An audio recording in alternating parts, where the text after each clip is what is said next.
साऱ्या व्यक्तींनी लहान सहान गोष्टींना डिप्रेशन मानून स्वतःच्या आयुष्याची वाट लावून घेणाऱ्या लोकांनी एकदा फक्त भगवान श्री रामांना समोर आठवा.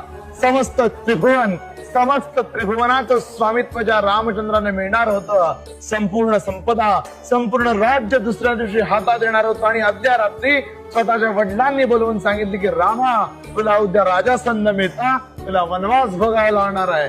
वडिलांची आज्ञा, पितृआज्ञा प्रमाण मानून त्रिभुवनाची सत्ता सोडणारे रामचंद्रांचे आपण वंशज आहोत.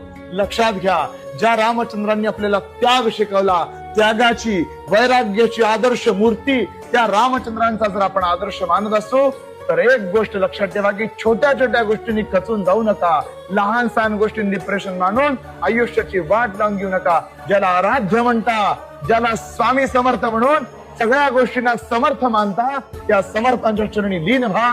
महाराज सगळ्यावर